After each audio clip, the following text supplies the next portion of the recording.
When I first started writing this talk, it was 9 months ago, and I had this great idea of just talking about what tools were like before we started with computers and what they've become after for the tools for painting.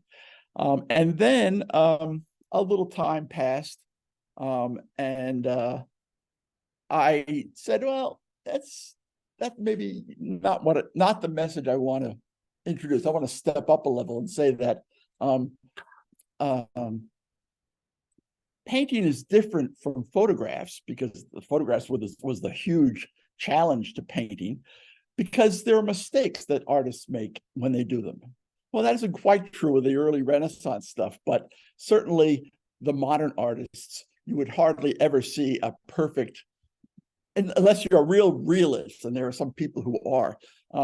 And then other people got involved, and so we finally came up with this Hockney-Falco thesis, even though that wasn't exactly what I was going to talk about. However, it is pretty pivotal to what my message is. And so I said, hey, what the heck, I'll just accept that and be done with it. So that's what the talk is about. And I will eventually make it to define what the Hockney-Falco thesis is all about. Not a big deal, actually. It sounds more impressive in expressing it that way. So unless you have a natural gift for being a painter or a sketcher, and I think that people who can do this without any assistance are quite marvelous in terms of their perception and what they've taught themselves to do, between their perception of what they see and what they manage to convert into two-dimensional sketches. And that's the real difficulty that I've always had. I've always loved drawing and doodling and mechanical drawing in high school. Many of you probably took one of those classes. I tend to think and reason, in images. And I'm a programmer, so I love the notion of developing repeatability, something that you can really count on. Once you get all the programming corrected, you can count on it. You don't have to think about it anymore. It just works. Well, I have not gotten that way when it comes to sketching. But I also like instant gratification, like many people. I love visiting art galleries and museums, and I'm always looking at the visual aspects of them. I love graphical museums. In Germany, we went to a natural history museum where they had exhibits of bugs. It was a gorgeous exhibit that they presented to us when we were there. And when I see things, I always imagine, I wonder what that would look like in a picture. Or if you try and sketch this group right here, what would that look like? And then finally, when I actually go to places like the MFA, I frequently probably annoy the guards by getting pretty close to the pictures to see how that little corner where there's a couple of figures going on, how did the artist manage to pull that off in the context of this much larger thing? I mean, he probably paid just as much attention to that little square inch where there's a couple of guys loading a barrel as he did to some of the bigger pieces of the picture. So those are the things that occur to me. However, when I first started off doing this, I picked out, I have a whole bunch of sketchbooks. I brought one of them here, but I picked out some things that I thought were illustrative of various points in my efforts at being a sketcher. And here was one that I took in 2015, and I think I was at Pete's, so I wasn't paying a lot of attention to it. I was probably with a whole bunch of other people, and I wasn't really being that careful. But okay, see and it was a good thing I labeled it that it was two friends of mine, so I know who they were. And one day I was sitting parked with my Subaru, and I decided, well, why don't I sketch the steering wheel? And those of you who own Subarus can recognize the little motif of Subaru sort of made it through. A little different, a little better. We frequently go to Tanglewood, and we sit there. We get there early on a Saturday morning, and we sit there, and I'm staring at these seats. And for a complete season, I used to bring my sketchbook and do various sketches of the seat backs. And so I have this one and a little better one. I'm getting better as the season went on. And then I decided to add people to it so that I'd get a little bit, I met much less emphasis on the seat and trying to figure out what people would look like if they were sitting in them. And that was pretty much what happened in my progress in 2015. In 2016, we were on some European trip, and I was sitting in a cafe one time, and I was waiting for, I knew I was going to be waiting a long time, so I had enough time to try and take on another scene that I saw on my face. And I also had some watercolors with me, and so I tried adding some color to it. And also in 2016, we went to Florida, and this is a picture of my wife's back. But it's one of my favorite pictures because I really did this all myself. There was nothing but my eye and a pencil, and then the watercolor paints.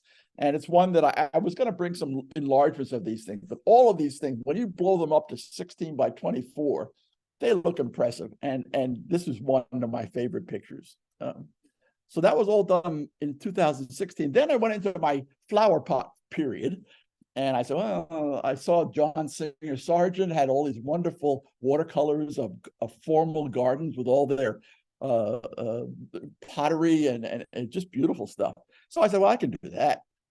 And I figured out how to get the two sides to sort of curve at the same rate as each other. And then, I got 3 of them in color, and it didn't do too well here, but that's what I meant by mistakes. This is more attractive than a photograph of those 3 pots in some respects. So I sort of, this was my flower pot period that I'm relating here in 2017. In 2018 and 19, I spent almost my entire time switching over from doing it by hand with traditional paint tools to starting experimenting with painting apps. I had one of these big 12-inch iPads, and there was a program called Procreate that's used on that. And it's a graphical program, so you could do some really good stuff. So here's a couple. I'm going to go through a couple of, over this 2-year period, a couple of different images that I did using a variety of apps that run on smartphones and tablets. They're pretty, again, when you blow them up into these big things, they're pretty dramatic. And so this one, we actually right now have we have a little display area in our kitchen, and this is what's featured today, just because it has red in it, I think. The left one was in Oaxaca, Mexico, and we stayed at this Airbnb that was just a lovely geometrical designs, and there were all sorts of scenes like that. I took a number of pictures of them, and then I went and used some of the apps that I had to sort of mess them up a little. And the one on the right there is, again, in Montreal in a museum, which had these dramatic red, I don't know what they were, baffles coming down. And again, what I did to make this is I just made it not as good as the photograph that I took it from. Almost all of my stuff is taken from photographs, either in front of me or projected through my iPhone or something like that. I start off, and that's why I do a lot of composition inside my photography window when I'm taking the picture to get for example, the one on the left, it was intentionally when I said I always think about how this would look painted. This is one that I took thinking I'm going to paint that, so I better get the arrangement right. This is one of 2 statues that were in a plantation in just north of New Orleans on the Mississippi River. And this is the Whitney plantation, and it was dedicated to slavery, as opposed to the Tell Me the Planter's story. This was Tell Me the Slave story, and it's a dramatic experience, and I highly recommend it if you're ever down there to see what it's like from the other side. And I did a number of paintings of and these were all made of some sort of polymer thing that was then colored by the artist. And I took pictures of all these statues or these figures, and then did my thing with them. And it left a big impression upon me. And that's one thing I ought to say about, I guess, all my art, is that it's an emotional experience, and without the emotion, it wouldn't be the same. And so I have to be careful that I'm in a good, in a stable mood when I get involved in this, because it can really get you down if you don't succeed, or lift you up, and that's nice. And so I particularly like the one on the left. It's one that several people have purchased from me, and that's one of the wonderful things about things that are essentially digital, that the reproduction of them, there is never any, I mean, in these, there's never anything physical. It was all done inside my computer, inside my phone. And so fortunately, there are organizations that I was getting these things for like under $20, 16 by 26. Yeah, that was the size. On canvas, printed on canvas. And so several people have bought the one on the left. And then this is the MBTA. I did a whole study of the six, I think it was, modes of transportation in the MBTA. And this was the green line that runs right outside my son's apartment in Brookline. And I don't think I could ever have gotten the amount of detail. And is there some photograph in there? Yeah, there's a little bit of photograph left in, but I tried to sort of add what I could in terms of mistakes, like this is a solid green panel, not in my rendition. These weren't there, and a bunch of different things, and I've outlined an awful lot of the edges in this particular. This is the 62 bus that runs in Lexington. And one day I was seated in that, if you know Lexington, there's this on the south side of Mass Ave. There used to be this little, or maybe there still is, this sort of pocket that they've taken over 3 parking spots and put tables and chairs, and you can sit there if you like to sit out in the middle of traffic. Well, I just sat in one of those seats, and I got a great view of the bus that way. And the Lexington Transportation Committee asked me to make a couple of these type of pictures for one of their celebrations that they were having, and so I did one of a rideshare bus, I think, and also one of the grid. This transport bus into Cambridge to add to that collection. So yeah, I started exploring these painting apps, and I spent a long time on it, 2 years. And then I started to feel guilty about what I was doing. I just didn't know that what should I call these things? Are they paintings? Maybe. They certainly look like paintings, but I didn't, I didn't paint anything, or maybe with a stylist you do paint things. I don't know. I felt guilty about it, and always had a long explanation when someone said, "How did you do that?" Oh, well, with a whole bunch of hesitations in it. I finally decided that I'd had enough of second guessing myself. I know I can do that stuff pretty well. I can produce it, but now I wanted to get back to watercolors. And so I said, well, I really need to know how to draw.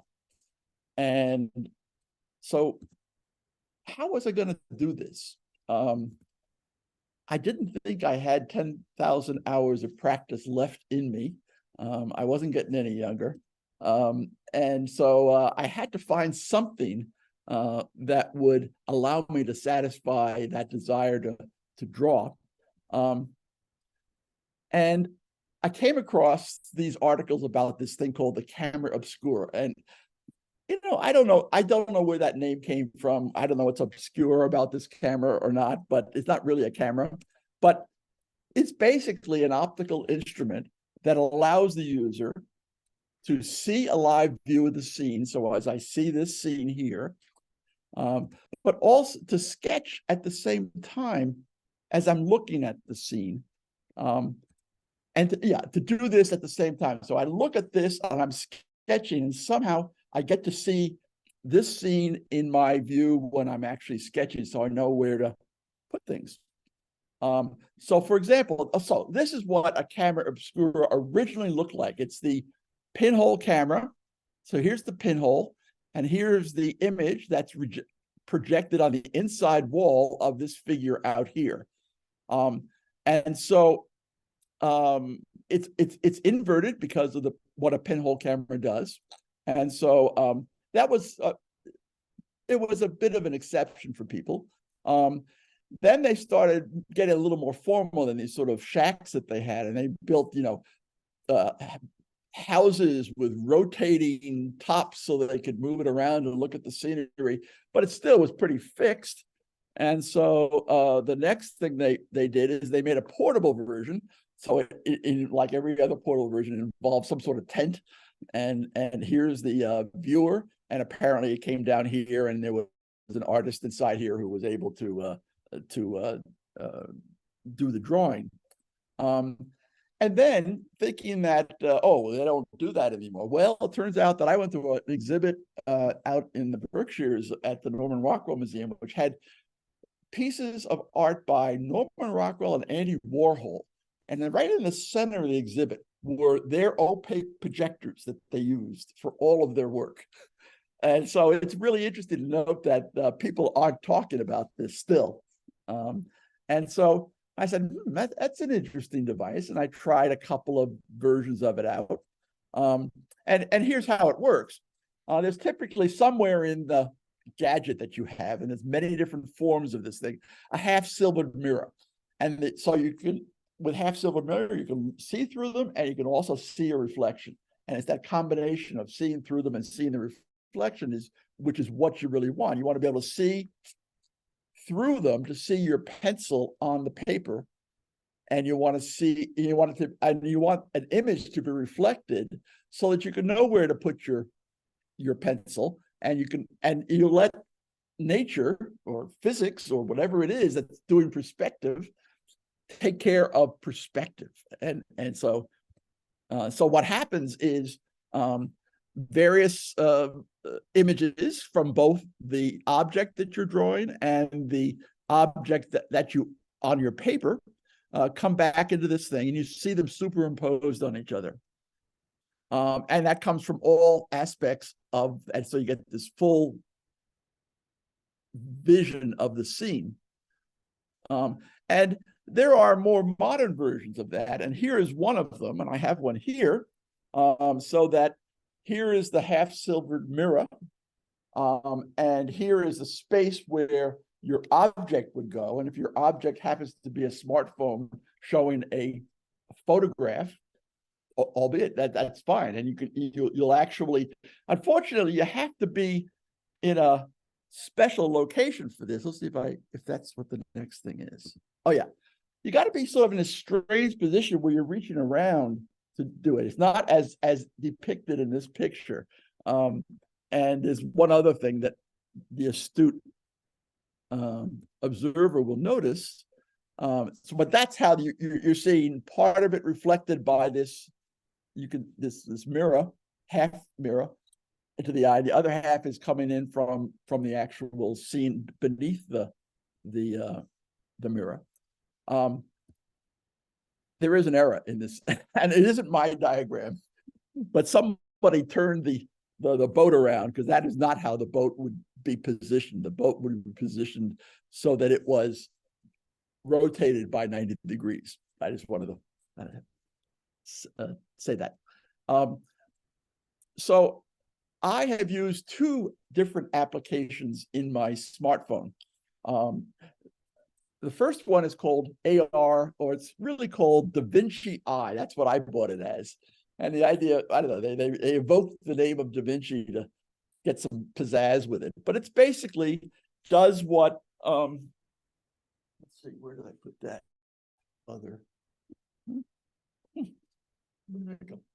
Oh, there's an iPhone around here somewhere. Oh yeah, I have it over there. That's okay. I'll leave it there. You basically show a picture on the iPhone, and the program will not only show you the picture, but it will also take the output of the camera and merge the two together. So now you see the photograph from all the, your iPhone photos, and you'll see your hand being watched by the camera. And that's another example. That's actually the setup that I use. It's a little more elaborate than this kind of thing. Costs a little more too, unfortunately. But it really is a very nice setup where you can look at your hand, where it is on the paper, and where the photograph is on the iPhone. There was another one that I've used called Camera Lucida, which was around first, and it had all sorts of bells and whistles. And I found that the newer one was simpler and was a little easier for my feeble brain to be able to understand all the things that it would do for me. You can do a variety of things with these. For example, once you've fixed everything in place, and that's why I have tape that I put around the piece of paper I'm drawing on, and sometimes if the legs of the stand need stabilizing, I do that too. You can actually then, in the program, enlarge your view, and it will enlarge everything, so that if you just want to sort of focus on an eyebrow and figure out how that eyebrow actually works, you can do that, and it is very impressive in that, being able to do that, come up with detail of something. So I'm going to now show a short description. I'm not going to show the longer how to use it, but this one is only about a minute long, and it's basically a 60-second blurb for their product, but it does show what I'm talking about. So let me. You have to share a different window. No, I don't actually. I've tested it out ahead of time. Oh, good for you. Hey, well done. Okay. And everybody is able to see it, right? I'm just making sure these guys are. So let me let's see, what do I have to do to get, well, I can describe what's going on. So you can see here's the iPhone, here's a glass that it's standing on, and here is a person drawing on the page. That, so you put that like that. The phone's in the front of the or you can put it anywhere you want. But once you've decided where it's going to be, you can't move it because it would just lose its registration. But you can do things. I think he's going to focus in on the eyebrow, and now you see a magnified version of that. I'll run that again just so we can. Yeah. All right. Great. Let's just do that. Okay. So this is where it normally is. And then, you can do things like adjust how much of a half silvered mirror is it, because it's a computer. You can decide how much comes through. So you can, if you want to see less of the original and more of your pencil, you can do that. And a lot of things like that. There are also mechanisms in this for turning it off, flipping back and forth between nothing and something. Nothing and something. That's a very nice way to draw as you sort of bring your pencil around the lines of the scene that you're viewing. And so that's basically the program that I use. Well, I've used a bunch of them, but this is the one that I'm using now. Okay, so I can come back here and go to the next one.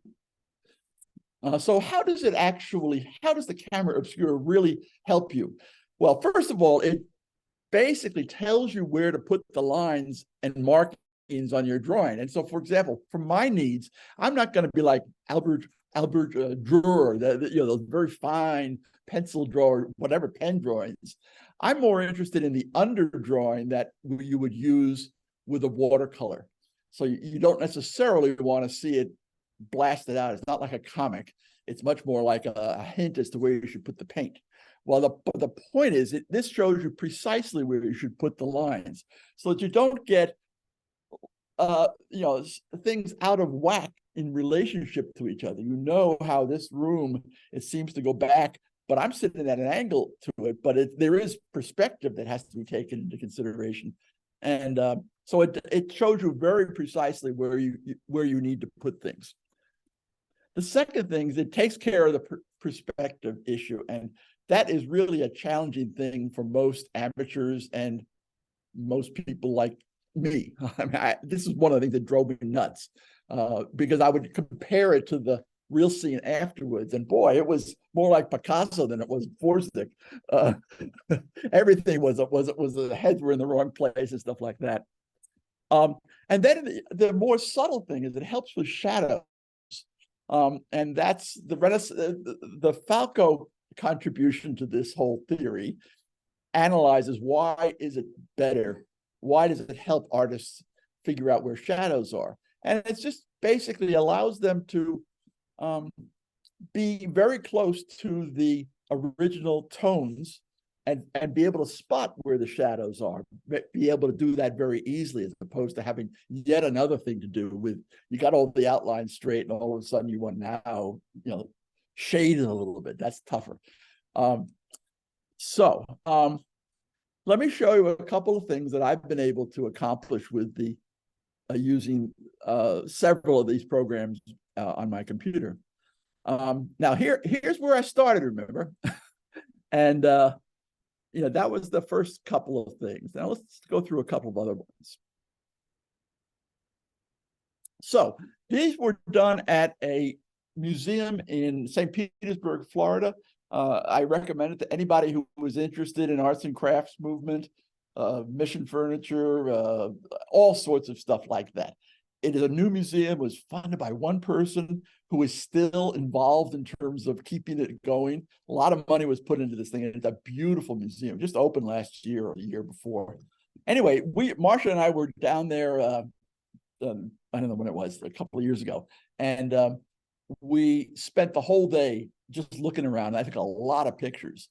And so I had a lot of these pictures when we came back of various pieces of furniture or room settings and stuff like that. And I wanted to see what I could do. So here was one of the ones that I did.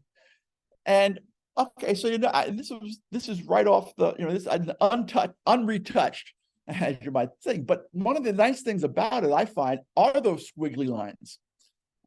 If they were absolutely straight, I'd say, well, it was a nice architectural drawing. But this one has a little more, a little more me in it, if you will. My hand does shake, and so I not unusually, just when I figured out how to avoid the shakes now, because I was holding the pencil far too tight. And now I just sort of take a very loose strategy, and you'll see some of that in a little bit. What are some other ones?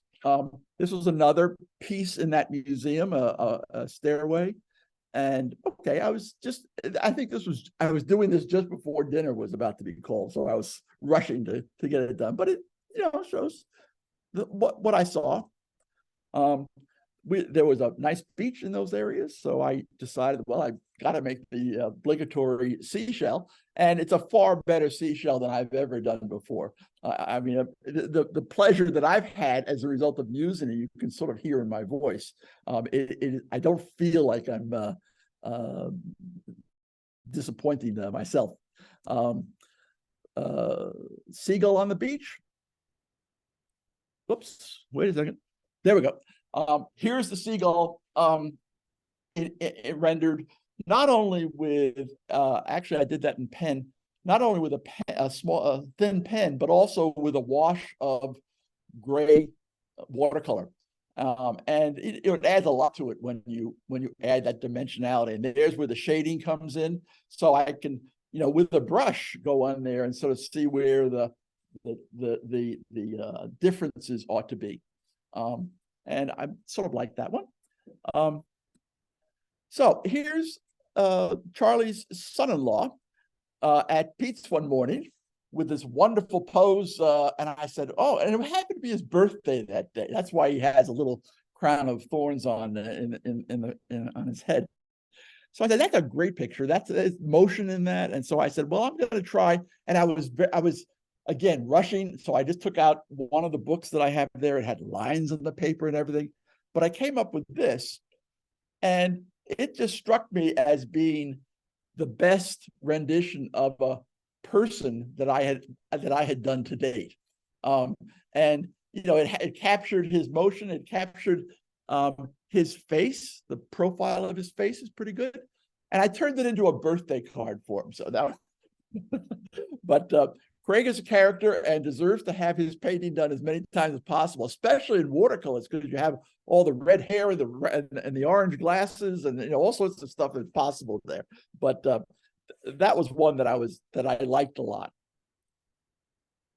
And just for comparison, this was done in 2023, and the other one was done in 2015. So it took me 8 years and several detours into different lands to actually figure out how this all works. Okay, so now we get to the Hockney-Falco thesis, and I'm going to short circuit a little bit of what the thesis is, but the thesis is something to the effect of people have used camera obscurers much more frequently in the past than you think. And the best way to see that is to listen to David Hockney's BBC video that's actually been re-digitized to be 4K, so it really shows pretty nicely, I think. Go back here. And that's the David Hockney. And by the way, there's at the front of this thing, there's a link to the whole thing, so you can go through this and pick this stuff out if you want to see it yourself.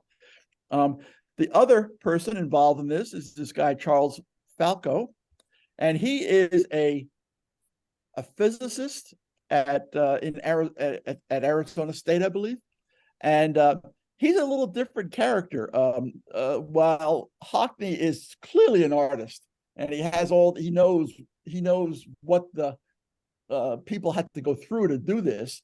And I think Falco is very interesting too, because he talks about the physics of it and why do some things are in focus with lenses and some aren't. And I'll play a beginning of a talk that he and Hockney gave.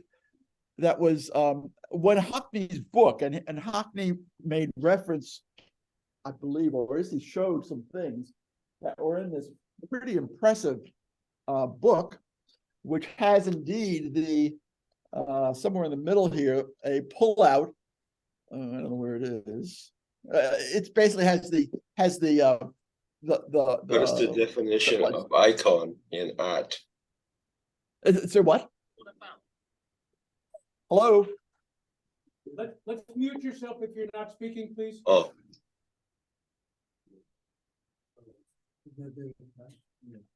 I can't find it actually, but that big long array of paintings put on a wall is in this book, if you're interested in seeing that. In any case, let me play this, and I'll let it go for a little bit. When this happened, this was very controversial, and it was like, in the early 2000s, and there were protests and all sorts of stuff, and there's reference to some protests that are happening because these guys intentionally just announced that they were going to give this talk about this theory that they had, and artists were very upset with this theory, and so you'll get a little reference to that. Okay, so let me start that one up now. The reason I showed you the second one is to let you see the difference in what is important to the two different people involved in this. One guy is very much involved in the physics, mathematics, ray tracing, that stuff like that. Hockney is in terms of how does it look, imagining what it must have been like to do that without something like a camera obscura was his take on it. And I think that's why I think it is legit. I mean, I was always really giving Hockney the most of the credit, but actually I think this other guy and it deserves a lot of credit too. I recommend that you take a look at both of those in their completeness, because they are interesting. I have to admit, even though I'm technical, I did not follow Falco's arguments particularly well, and I'm sure but he talked like he was ready to defend all the things he was saying. Okay, so let me go back and just wrap this up. But come back here and check those YouTube videos out. Let's see. Okay, so now I can do this. So what is the Hockney-Falco thesis? Well, I think I sort of abstracted it or summarized it this way. Starting in the early Renaissance, around about as early as 1420, painters started using optical devices to assist them in rendering sketches of scenes on surfaces that they then might complete by adding accurately color-shaded color to the shaded surface. This continued up until about the 1880s, when experiments in Impressionism and Cubism and other modern art styles took over. So we don't, and with some exceptions, we don't see a lot of that happening today, although clearly it does. So there's no reason, if you find, my point is, a corollary to this Hockney-Falco thesis is that if there's no particular reason, if you find that drawing scenes is difficult, to feel as if you're cheating by using modern instruments such as cameras and other optical devices. And maybe this is like an excuse I have made to myself, a rationalization, but I feel much better after having figured this out. It's my defense. And it basically used those devices to help you render the drawing from 3 dimensions to the 2 dimensions of a particular surface. And I encourage you to give this a try. And I think I'll end the talk now. At some future date, I'm maybe on a potpourri, I'll come back and I'll give a demonstration of it. I'll show the people in the room today some of the equipment I use, but I'm probably not going to sit down at this point and do any real drawing, but I'll try to get this at another time. This is what I just show you what I use today for what I'm doing. I have an iPhone. I have a stand. This one happens to be a telescopic thing, whatever, but I have a different one here. I have an app that I use inside my iPhone called DaVinci Eye, which is very good. I recommend that you give it a shot. And this is what you get, is the ability to look through your eye is looking at this screen, and you can see the screen has both the image of his hand as well as very lightly, so the opaqueness of the actual thing he's drawing is been probably turned down. And in fact, as I said, this program has the ability to change the opacity of the actual scene that you're drawing, so you can actually now see where your hand is. And that's what artists, if you look at an artist who doesn't use any of these things, they're constantly looking back and forth at the scene in their hand, and they must get dizzy doing it. But that's a very familiar motion you see in artists. And so this eliminates the need to do that. You just sort of stare into the iPhone, and you have to locate where your hand is, and that's something that's a little disorienting. But once you do it, you sort of stick with it. And that's the end. So thank you very much. Bob? This is kind of a continuation of the thought. What I put into chat is there have been devices and guides and mechanical assistance which has been used by artists since time immemorial, and also been used by, shall we call them, architects. There were measuring devices, there were perspective devices, and so, Harry, you might not want to feel too badly about using assistive technology because it has existed forever. And as Ted noted, probably people knew about lenses, but they had not codified their knowledge long before anybody ever wrote any papers about them. I think the thing that really struck me is by eliminating all of the tools of an artist and just having an electronic stylus and a touch-sensitive screen, I maybe had gone a little bit too far in terms of using computers for doing it. But I mean, some of the things that shown, and actually almost an awful lot of the things I had at the exhibit that was here at the community center was generated pretty much on my laptop or most of my iPad. And so, it looks very nice. I think it does look very nice, but it doesn't solve my desire to be able to sort of take something with my hand and paint it and sketch it. And so this indeed, it's an emotional thing, and indeed it has helped me a lot. Yeah, in your case, you might want to spend those 10,000 hours and get to be really great. Thank you very much.